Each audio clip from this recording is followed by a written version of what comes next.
Mereka preman-preman itu ya selalu malak saya gitu. Kalau nggak ngasih uang ya saya kena jotos. Pokoknya semua orang yang lewat situ selalu diganggu. Ya terus saya sedikit trauma, Mang. Saya ada niatan mau keluar kerja, ambil keris yang ada di sebelah saya ke depanin.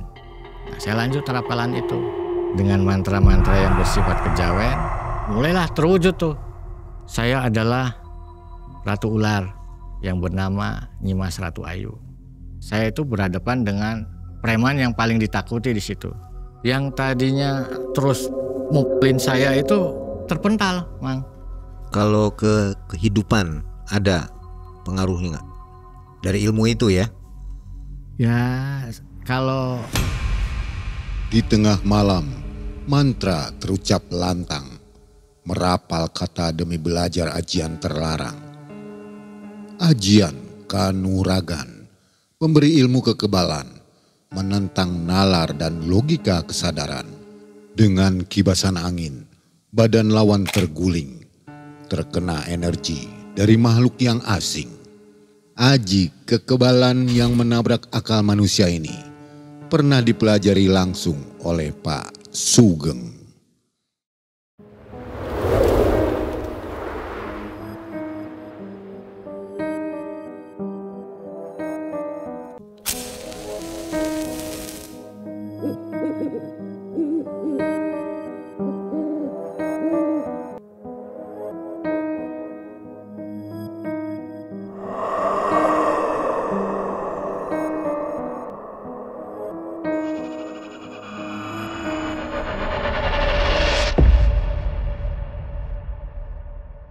Assalamualaikum warahmatullahi wabarakatuh. Waalaikumsalam warahmatullahi wabarakatuh. Selamat malam sobat Malam Mencekam dimanapun sobat berada ya. Mudah-mudahan hari ini semuanya sehat, semuanya banyak rezekinya, urusannya lancar. Sobat, hari ini ada narasumber kita yang baru. Namanya Pak Sugeng. Kenalan dulu ya. Pak Sugeng, apa kabar? Baik, Mang. Pak Sugeng punya pengalaman tahun 2000-an ya. Ya. Waktu itu sempat jadi jawara nih Pak Sugeng ya. Selama berapa tahun? 4 tahun? Ya, hampir 45 tahunan. 45 tahun ya. Gara-gara sering dipalak ini waktu kerja di mebel ya. Ya, Bukan dengan sesama karyawan, bukan? bukan. Jadi dengan siapa tuh? Dengan preman-preman kampung di wilayah situ. Setiap pulang pergi kantor selalu dipalak gitu. Ya, Lama-lama kesel juga ya Pak Sugeng ya. ya. Akhirnya memutuskan untuk mencari ilmu nih. Ilmu apa? Ilmu bumi apa? Ilmu Ya, ilmu ya bersifat kanuragan mungkin ya. kekebalan kayak gitu. Kekebalan. Nah, Oke, ini menarik juga nih untuk kita semua renungkan kisah dari Pak Sugeng. Kegiatan sekarang apa Pak Sugeng? sekarang sih ya menerima kerja apa aja. Yang penting halal. Ya. Udah nggak di mebel lagi ya? Udah enggak, udah lama ya. Oke. Mudah-mudahan cepat dapat rezeki yang bagus ya, Amin. Pak Sugeng ya. Dan sobat, jangan kemana-mana, kita akan segera dengarkan kisah dari Pak Sugeng. Malam Mencekam, Semakin malam semakin mencekam. ini dia Pak Sugeng.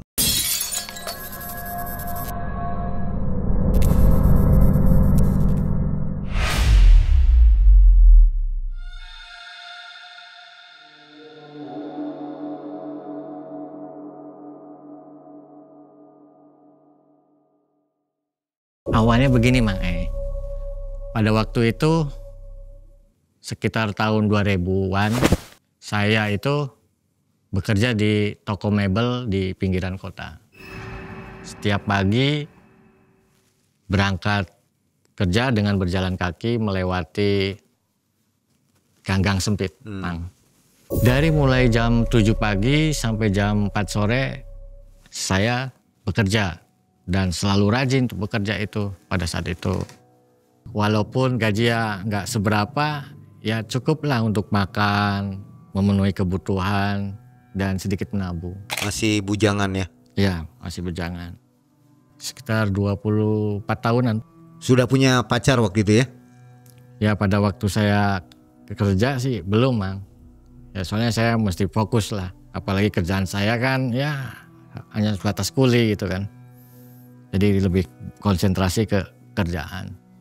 Selain itu di hari-hari yang awal itu sebetulnya saya menikmati banget pekerjaan saya itu. Cuma begitu ke depannya ada sedikit yang mengganjal ya karena ada masalah lah gitu. Memang masalah itu bukan terjadi di tempat saya bekerja. Justru masalah itu selalu ada ketika di luar jam kerja. Ya contohnya ketika saya pulang kerja kalau melewati jalan itu ya pasti saya kena hadang. Disitulah saya pasti dipalak gitu kan, dimintai uang gitu. Kalau nggak bisa minta uang, nggak ngasih uang ya saya ini kena jotosan. Nggak bisa menghindar jalan lain? Itu terlalu jauh, Mang. Terlalu jauh gitu kan. Emang jalan yang paling singkat ya lewatin situ. Jalan kaki? Iya jalan kaki. Cara malaknya ini Mang. Ya ketika sudah berhadapan ya dia kadang dengan menggentak saya itu, "Woi sini, mana uang kamu? Kalau jalan lewat sini tuh ya aja ikulah, aja asal lewat baik. Ini kan dalanku dudu deken nenek moyang ira." Gitu. Jadi ya saya mau tidak mau ya saya kasih. Nah itu juga ketika dia bilang seperti itu, dia udah langsung aja menceweng saya, Mang. Menceweng saya, terus juga ya kadang mencaci maki, kadang meludahi, terus kadang pakai korek gas itu di kibas-kibas, atau juga terkadang tuh disembul dengan asap rokok yang dia isap. Itu. Ya intinya di situ karena melihat banyakan, ya saya nggak ada keberanian, lebih baik diam gitu tuh. Tapi ya kalau saya diam terus tidak ngasih uang, ya pasti saya kena. Nah itu sadis itu, Bang. Bukan cuma dia aja, semua itu saya itu ada yang pula, ada yang lah. Gitu. Ini mereka dalam keadaan mabuk juga ya? Bisa jadi, bisa enggak gitu. Yang jelas ya memang dia itu selalu ganggu lah. Pada saat itu ya saya dikeroyok lah banyakan, dipukul ya, ya pokoknya pakai cara-cara sadis lah. Walaupun saya pada saat itu udah minta ampun gitu kan, sampai begini-begini ya tetap aja dia terus nendangin saya, yang mukulin gitu. Itu Pak Sugeng sendirian kalau ya, pulang? Sendiri. Nggak dengan teman? Sendiri. Kenapa nggak berusaha dengan teman gitu, rombongan kalau ya pulang? Karena pas saya pulang kerja ya memang tidak ada teman. Beda jalurnya lah. Punya dengan arah masing-masing.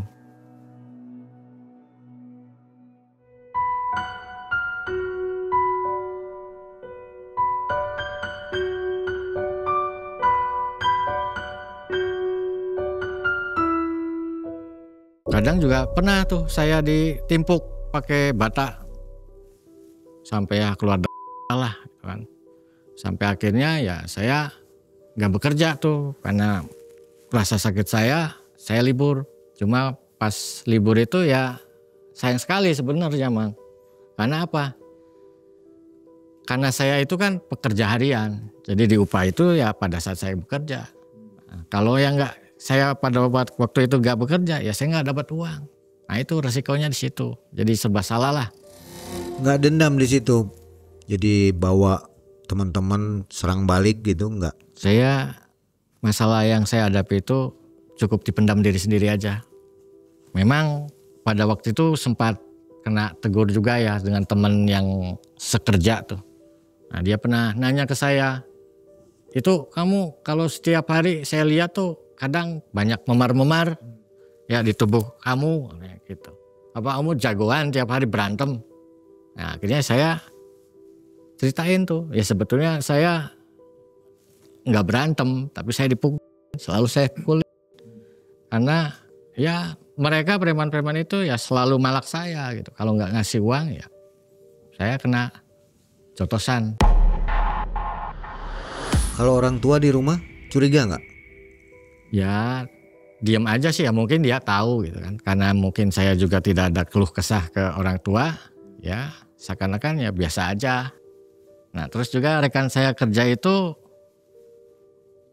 ini bercerita, itu mungkin kejadian itu sebenarnya sama persis dengan kejadian yang pernah dialami di tempat kerja ini gitu kan. Jadi pada waktu itu ada karyawan toko mebel itu sama kejadiannya seperti yang saya alami. Itu. Jadi dia kena kalau nggak memberi uang, terus akhirnya dia berhenti kerja. Teman saya itu menyarankan saya supaya ya udahlah, yang penting sabar aja, jangan sampai keluar kerja karena sudah ada kejadian seperti itu. Itu. Nah, terus rekan kerja saya itu bilang, apa itu jangan-jangan ada niat dendam preman-preman itu terhadap karyawan toko sini. Nah, aku bilang, emang ada masalah apa dulu? Dia cerita, dulu itu salah satu preman itu pernah bekerja di toko mebel ini, Mang. Pada saat itu dia punya kesalahan, akhirnya dia dikeluarkanlah oleh bos. Nah mungkin apa gara-gara itu jadi balas dendam. Nah, ini menurut prasangka rekan saya ini ya, rekan kerja saya ini. Nah waktu itu saya ngomong, kayaknya itu enggak. Karena ketika saya lewat juga di depan saya lihat itu ada juga yang dipukul. Pokoknya semua orang yang lewat situ selalu diganggu, selalu dimintain. Ya endingnya ya pukul lah gitu. Nah itu, jadi yang menurut saya bukan karena balas dendam, karena memang preman-preman itu ya nongkrong di situ, bagi siapa aja yang lewat situ ya pasti kena gangguan dia. Suatu malam saya merenung, Mang. Saya merenung, itu. Saya ada niatan mau keluar kerja di situ tuh. Saya ya pokoknya campur aduk lah. Jadi berpikir kalau seandainya saya keluar kerja, ya mungkin saya nggak bisa ngapa-ngapain, gitu kan. Hanya ibaratnya harus dikuatkan, terus ya tetap sabar sambil mencari solusi atau ada bantuan dari yang lain. Nah di situ saya berpikir, mendingan saya menahan amarah, menahan rasa sakit daripada menahan lapar. Ya karena kalau otomatis saya keluar kerja, pasti saya nggak dapat uang. Kalau nggak dapat uang, susah saya untuk makan.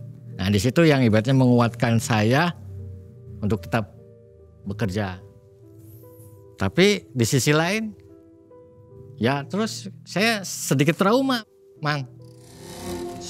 Sangat trauma lah gitu kan. Karena ya sekuat-kuat apa juga kalau saya digepuk, ya nggak enak lah gitu kan.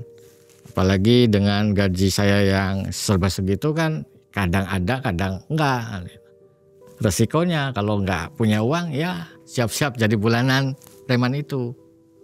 Saya punya tekad, saya ingin kuat, saya ingin berani gitu kan. Bila perlu ya saya ingin sakti gitu. Cuma di situ juga saya berpikir, kalau hanya sekedar berani dan kuat, ya saya juga belum mampu dan tidak berani lah, tidak ada keberanian ngadapin banyak preman-preman itu. Tapi ketika saya memikirkan kesaktian, saya mesti kemana? Dan saya mesti harus bagaimana kan gitu. Nah di situ kayak gak bisa saya jawab lah, hanya bisa merenung gitu kan. Solusinya harus bagaimana. Nah, tiba-tiba ya terlintas lah dalam benak saya itu, saya itu kan dulu punya teman yang kata banyak orang itu, dia itu tergolong orang pintar gitu kan. Dia pandai membaca pikiran orang, dia juga mengobati berbagai macam penyakit, baik magic maupun non magic, dan juga dia pandai mengobati kesurupan. Nah itu teman saya itu yang bernama Yudi teringat gitu. Nah, mungkin solusi satu-satunya saya harus berkunjung ke tempat Yudi. Di situ mulailah ada semangat baru seakan-akan tuh. saya jadi mulai bergairah lagi. Saya tetap akan bertahan bekerja. Cuma di situ kalau besok ketemu ya kayaknya nggak mungkin. Soalnya saya masih bekerja. Saya nunggu hari libur. Dan saya perhatikan itu lusa itu kebetulan hari libur.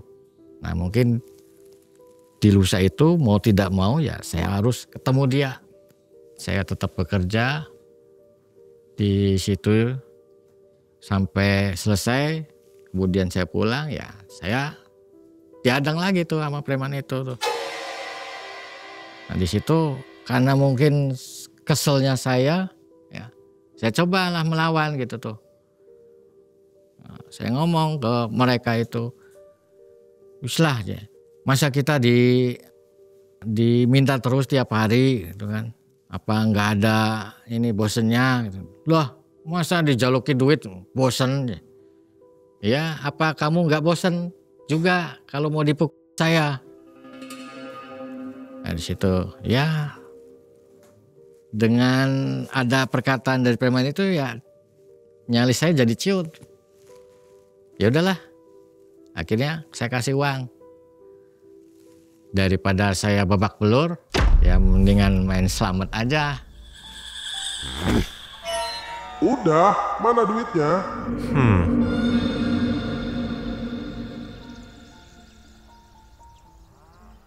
Dalam benak saya itu mungkin saya ngasih uang itu yang terakhir kali.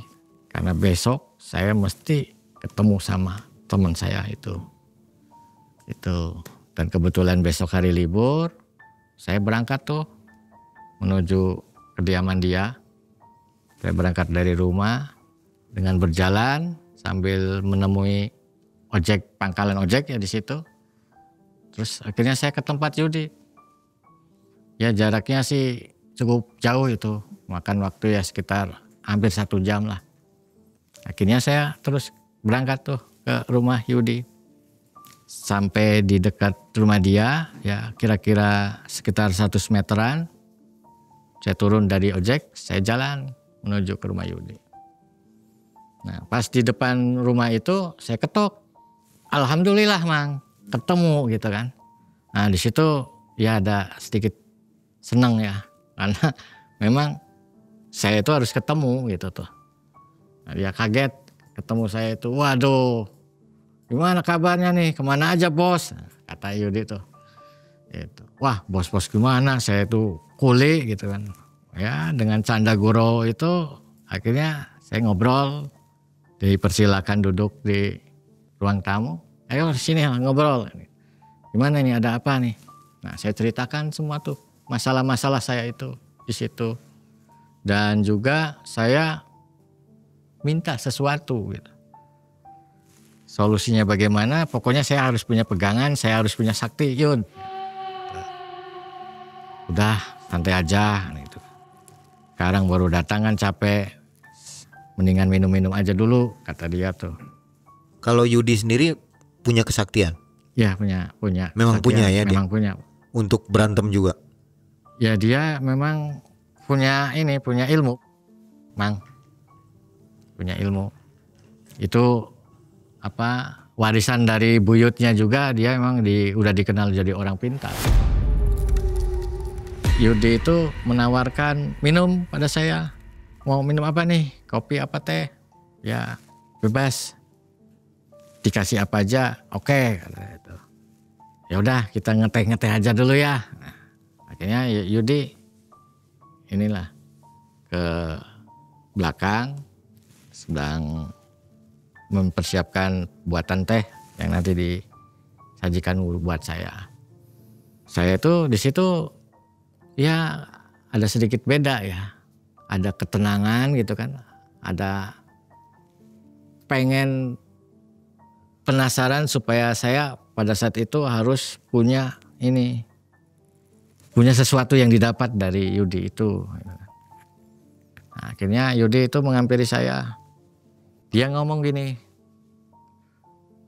"Ilmu itu bukan hanya sekedar mantra atau benda pusaka," kata dia tuh. sejatinya ilmu itu adalah keberanian. Keberanian melawan dirimu sendiri. Itu, sambil menuangkan sangkir teh itu. Nah, yuk, mangga diminum. Ya, terus saya lanjut minum-minum, yang ngobrol-ngobrol lain. Nah, di situ pokoknya kalau sudah santai nanti masuk ke ruang kamar saya. Di situ baru bahas serius. Sekarang santai-santai dulu. Nah, sambil dia meneruskan. Ya, jadi keberanian itu adalah bayanganmu sendiri. Tapi bayanganmu sendiri itu bukan berarti bayangan tubuh kamu. Tapi keberanian yang disembunyikan dalam hati yang buat kita itu kadang merasa takut atau keraguan.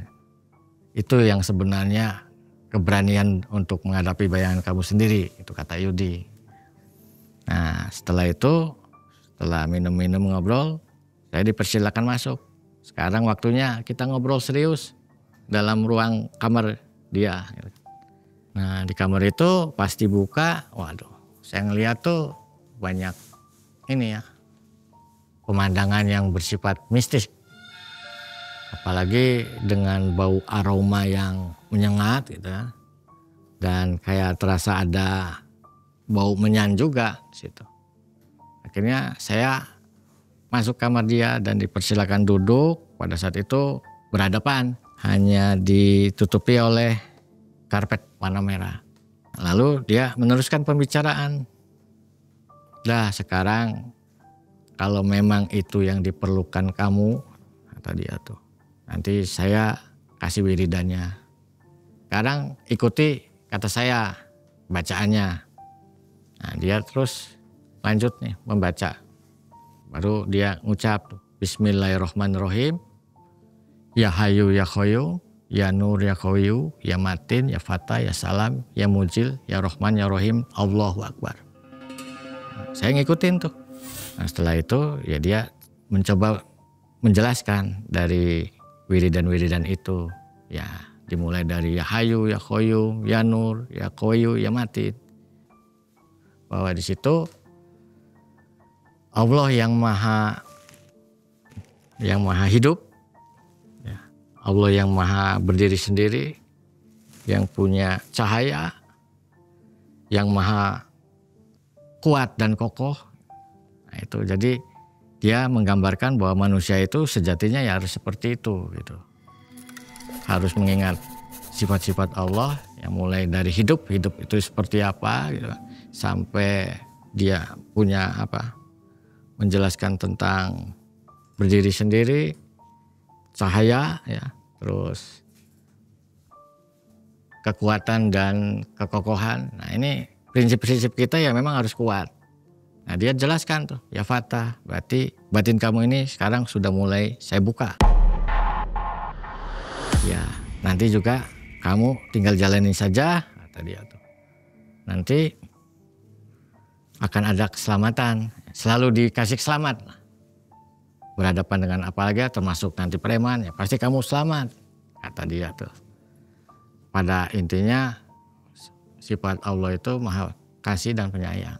Dan semua itu diakhiri maha segalanya, yaitu Allahu Akbar. Itu Yudi itu menjelaskan seperti itu. Nah, tolong dibacakan ya, kalau bisa ya malam ini juga, kata dia tuh. Oke, kata saya tuh. Ya saya manut aja lah. Karena memang harus saya punya ilmu itu.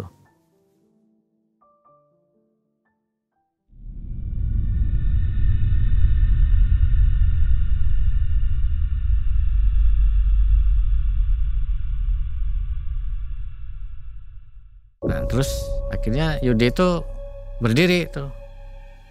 Berdiri terus melangkah ke belakang. Yang saya perhatikan ya dia itu sedang mengambil sesuatu ya di laci dia dan di meja dia dan kembali ke arah saya, dan ternyata yang dia bawa itu adalah sebuah keris kecil, Mang. Sebuah keris kecil ya berukuran ini korek gas. Terus juga sama tempat ini pembakaran menyan sama benang. Dia bawa, terus dia mengikatkan benang itu di gagang keris itu. Terus dia mulai konsentrasi. Saya hanya menatap dia aja gitu kan. Ini apa nih? Nah, pada saat itu dia mulai bakar menyan tuh. Bakar menyan. Terus awalnya keris itu dibacain. Seakan-akan dia sedang mengucap mantra. Mulailah ritual itu. Sudah mulai terbakar, sudah mulai keluar asap tuh. Keris itu diataskan. Yang sudah terikat benang itu, Mang. Ke ataskan. Nah, lalu dengan adanya asap itu, tiba-tiba itu keris itu muter pelan-pelan ke kiri terus balik lagi ke kanan. Nah, semakin membesar tuh asap menyannya itu, mulai tuh terasa tuh kenceng banget itu. Putaran-putaran keris itu berputar sangat cepat ke kanan dan ke kiri. Nah, di situ saya merasakan kayak ada sesuatu yang berat yang mengganjal saya gitu tuh.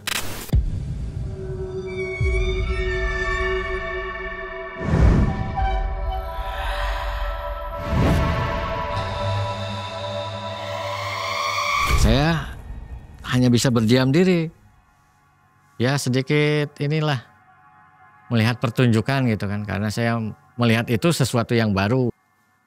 Terus juga campur aduk. Ada rasa takut juga ketika saya ngelihat keris yang bisa muter itu. Saya takut, cuma di situ kan ada sedikit tenangnya ya karena saya ada Yudi di situ gitu. Itu cuma perasaan saya pada saat itu ya tetap berat dan semakin berat itu. Seakan-akan ada yang sesuatu yang menimpa saya gitu. Setelah itu selesai, nah keris itu dipegang lama Yudi itu. Dicium terus ke jidatin dia. Terus dibalikin lagi seperti ini. Nah dia tuh menempelkan keris itu sambil membacakan rapalan-rapalan itu. Komat kamit ya yang saya tahu sih itu kayaknya bahasa Kejawen, cuma saya nggak bisa nyebutinnya karena nggak apalah, itu panjang itu. Dia lama berkonsentrasi di situ, terus akhirnya keris itu dikasih ke saya. Gitu. Nih, barang yang kamu minta, nah, gitu tuh. Nah, saya itu, waduh, seneng banget itu. Wah, yang benar ya. Udah, ini milik kamu. Coba kamu lihat. Nah sama saya tak lihat tuh, saya buka gagang keris itu. Itu kayak berat banget itu, ngebuka itu kayak berat banget. Terus kayak ada semacam setrum listrik, Mang. Saya tuh ya sampai gebek-gebek lah gitu lah. Ini kenapa ini Yud? Kok begini gitu tuh. Nah dia cuma tersenyum aja. Udah kamu harus kuat, kamu harus berani kata dia tuh.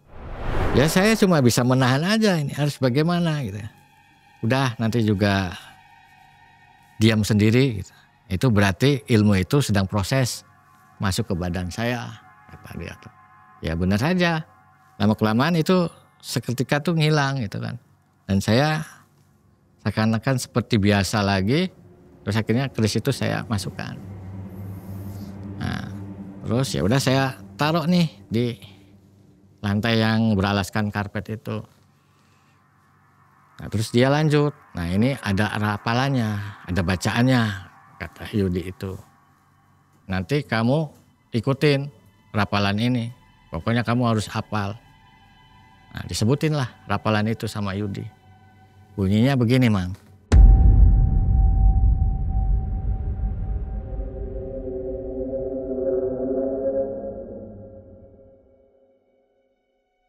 Direp-rep Brajamukti Kang Jukut akan.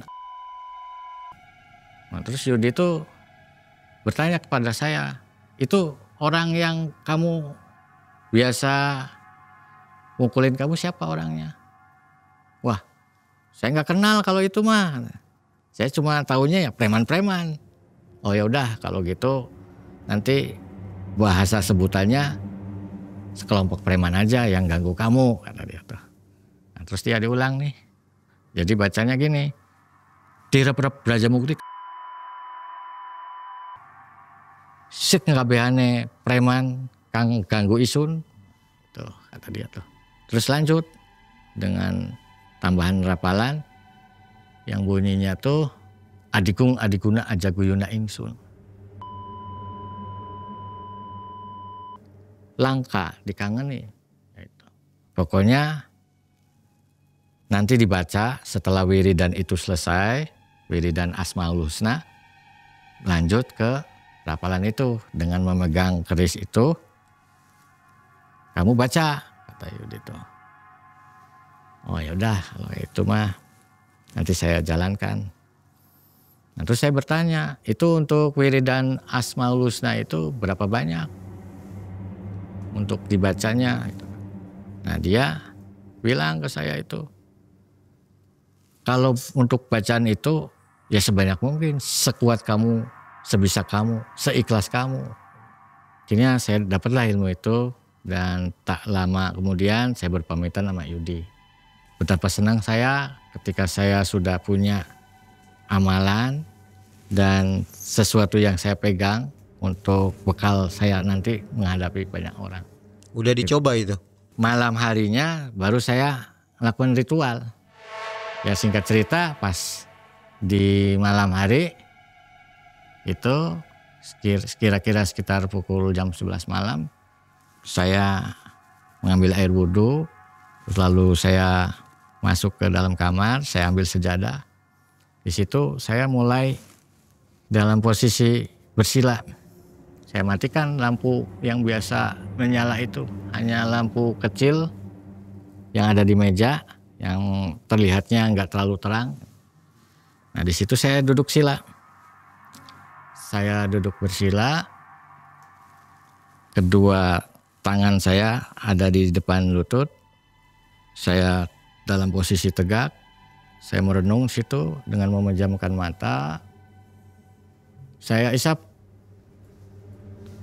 napas dan saya keluarkan pelan-pelan sampai merasa diri saya tenang. Nah di situ saya mulai wirid apa yang diberikan sama Yudi itu, wirid. Terus wirid, nggak tahu berapa lama saya wirid terus aja dengan penuh semangat ya. Kira-kira sudah dianggap cukup, lalu saya berlanjut ambil keris yang ada di sebelah saya ke depan. Nah saya lanjut rapalan itu, saya bacakan rapalan itu. Itu mulai ada rasa hangat sama ya ada sedikit kesetrum. Tiba-tiba saya merasakan berat ketika setelah selesai membacakan tuh. Nah nggak jauh beberapa menit itu keluar asap-asap kecil. Asap-asap kecil itu membentuk semakin jelas. Dan saya lihat itu sosok wanita yang berpakaian kerajaan.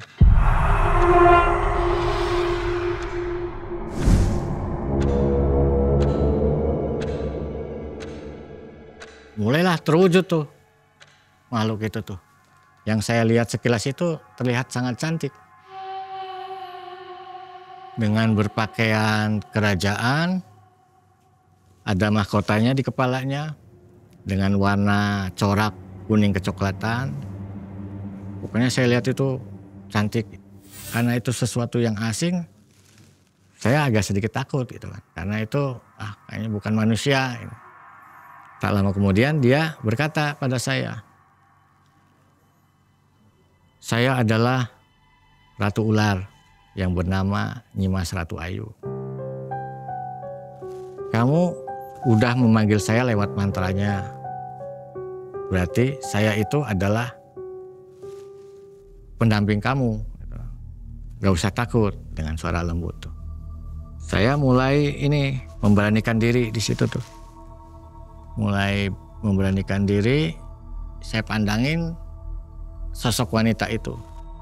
Tiba-tiba berubah semakin besar dan menyeramkan.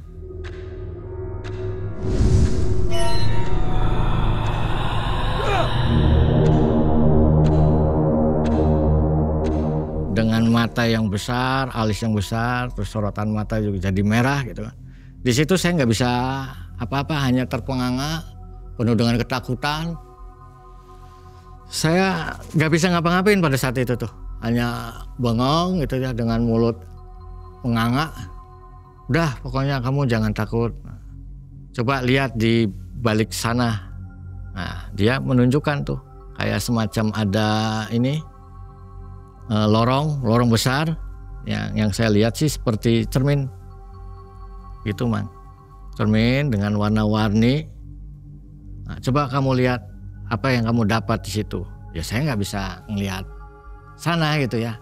Untuk bergerak ataupun mengatakan juga udah sulit gitu tuh. Saya hanya bisa diam, pasrah di situ tuh.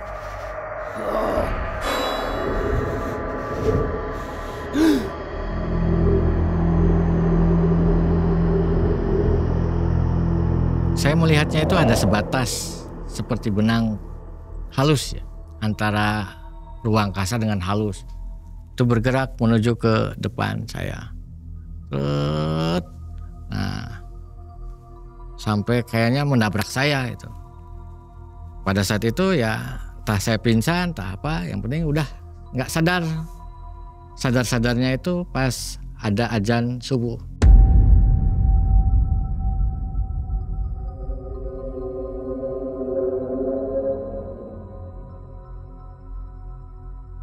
Pas saya terbangun dari tidurnya, saya itu ada di sejadah. Berarti semalam itu ya saya gak tahu lah. Sambil membereskan keris yang tadinya terpasang itu antara gagang keris sama kerisnya itu terpisah. Akhirnya saya masukkan. Nah, terus saya taruh.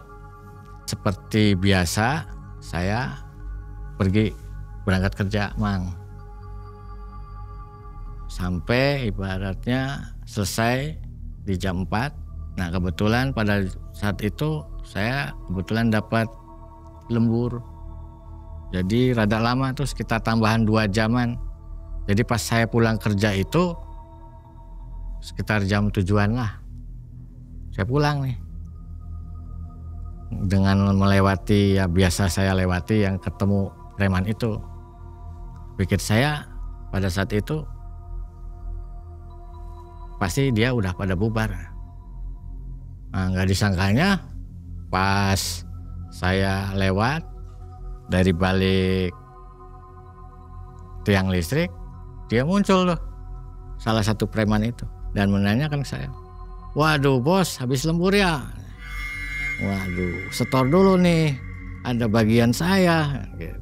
Dengan spontanitas akhirnya saya membentak dia. Gitu. Kalau mau uang ya kerja. Memangnya saya kerja itu untuk kalian semua. Seperti itu, Mang. Di situ Pak Sugeng udah yakin punya ilmu.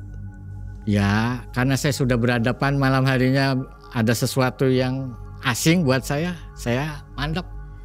Pikiran saya, hati saya tuh mantap. Padahal belum dicoba ya. Belum uji coba tuh. Belum uji coba, iya. Jadi nekat aja ya. Nekat, Mang. Nah, pas di situ dia tuh marah tuh ke saya tuh.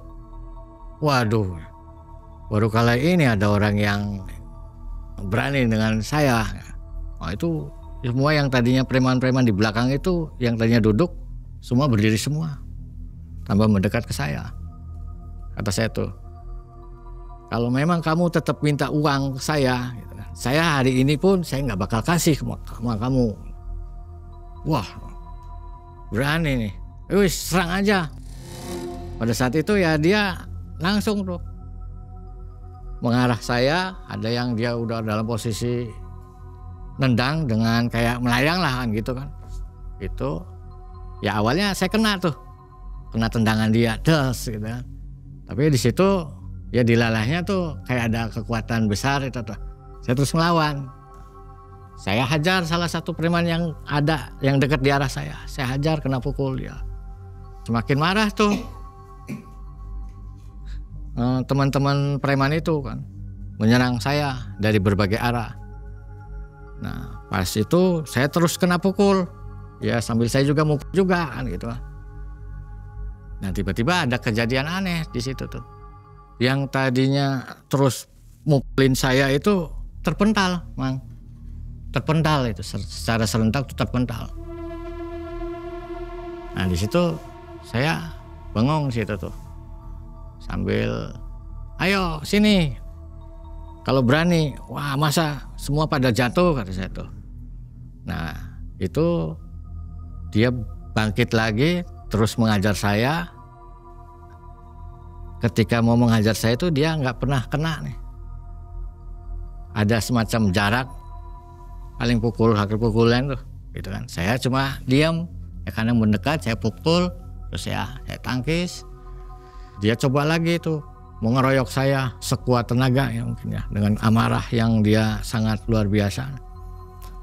Akhirnya terpental juga yang kedua kalinya. Salah satu orang itu melihat di belakang saya itu ada sosok ular. Dia itu langsung sambil menunjuk, itu ular.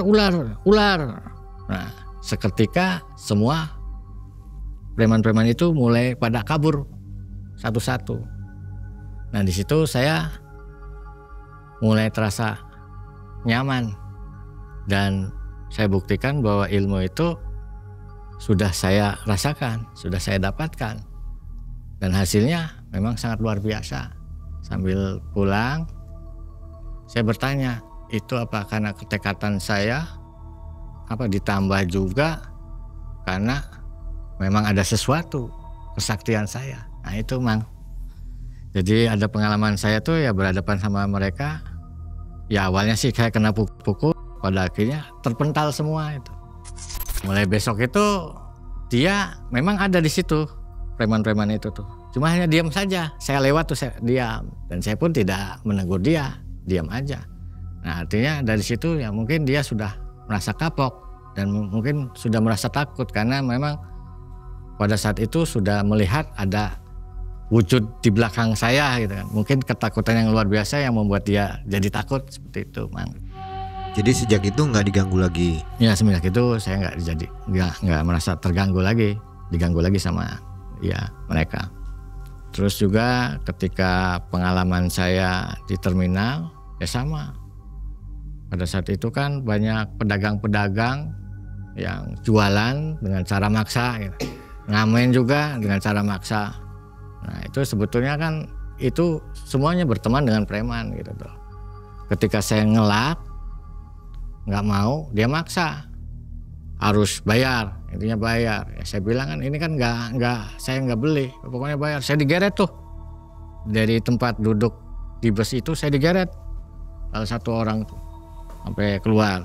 Nah di situ dia pukul saya, ternyata nggak kena.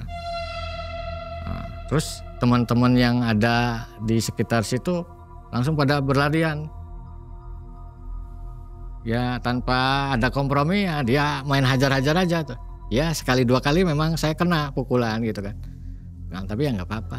Nah itu kejadian aneh lagi ya terjadi gitu kan. Ketika semua banyak mukul tapi seketika juga terpental. Ada yang terpental terbentur di belakang mobil bis. Ada yang jauh ke ini jalan. Nah itu ya sejak kejadian itu saya punya kekuatan. Saya bisa berhadapan dengan siapa saja dan akhirnya dia susah untuk mukul saya. Endingnya itu pasti dia terpental. Pada waktu itu juga saya punya pengalaman yang tidak pernah saya lupakan itu. Karena pengalaman itu adalah saya itu berhadapan dengan preman yang paling ditakuti di situ.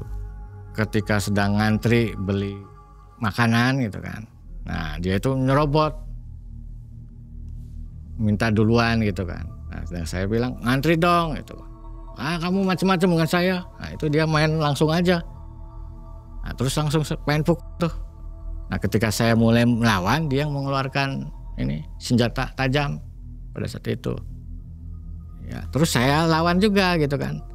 Sambil berantem itu saya kenal lah dengan kibasan dia itu. Cuma karena saya pakai pakaian panjang yang nggak sampai kena luka dalam gitu.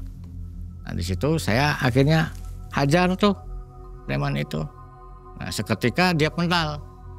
ya kira-kira jarak sekitar 3 meter mah ada. Ketika saya hajar itu dia terpental, nah di situ diam. Dan orang-orang yang tadinya ngelihat pertarungan saya itu, waduh, dia penasaran ke saya tuh. Itu kan preman yang paling sadis, yang paling ditakuti. Apalagi semua orang juga pasti nggak ada yang berani.